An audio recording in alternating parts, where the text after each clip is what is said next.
In addition to egg-sized buboes that ooze pus and blood, victims of the plague could expect a fever, vomiting, muscle aches, and delirium. There would also be subcutaneous hemorrhaging. That's because the bubonic plague inhibits the body's ability to clot blood. If the plague spread to the lungs and became pneumonia, it could be transmitted from person to person through an infected cough. The plague would kill somewhere between 20 and 50 million people in the 14th century, or approximately 30% of Europe's population. In spite of the fear and isolation the plague produced, there were still doctors who attempted to minister to the sufferers. Some of the plague doctors were altruists who wanted to help their dying countrymen. Others were second rate physicians who saw treating plague patients as their only way to make a living in medicine. That was especially true as plague doctors became so essential they were often employed by towns rather than individuals. They were outfitted with massive wax robes and a staff to indicate their profession. They also, and this is where the term beak doctor comes in, wore bird shaped masks.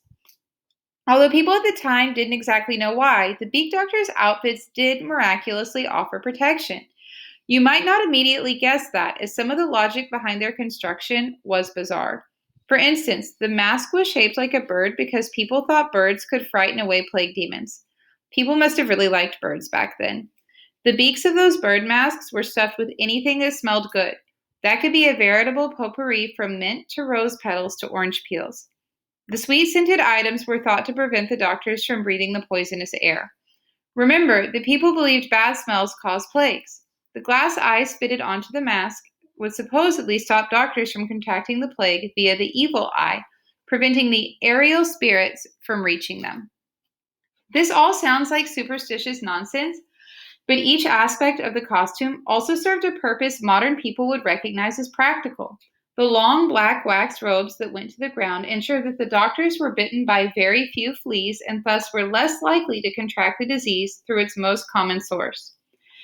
The mask, with its glass eyes, provided distance between them and any cough droplets their patients might be spewing. The fact that it smelled like a Bath and Body Works store inside the masks meant the doctors were less disgusted by the smells of death and decay in a sufferer's house and thus willing to spend more time with their patients. The staffs, well, they used their staffs to beat patients sometimes, for real. They did that when patients lunged at them, which is not very doctory, but it is helpful to keep infected people at a distance. Hopefully, more often though, a doctor would use the staff to point to areas of the body without actually touching the patient. If only the medical methods of treating the disease had been anywhere near as effective as the outfit. If you were being tended to by a bubonic plague doctor in the 14th century, you could expect the exploding frog cure.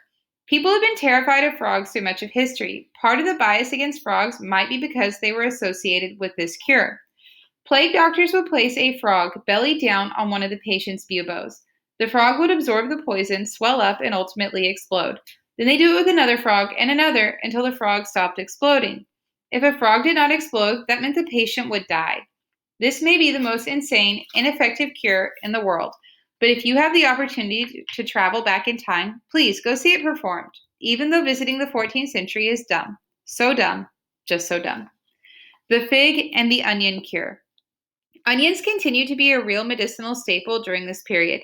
When people weren't spreading them around the house, figs and onions and butter would be applied to the sores to soften them.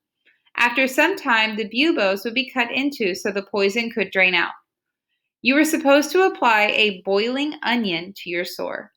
This method was, as you might imagine, as painful as it was useless. Bloodletting and feces poultices.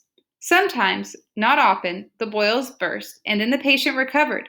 But covering the burst buboes with poultices that contained, among other things, feces was a step back in the recovery journey. I realize that do no harm is the first rule of medicine, but don't apply human poop to an open wound seems like a good second one. Oh, and the bloodletting didn't help either.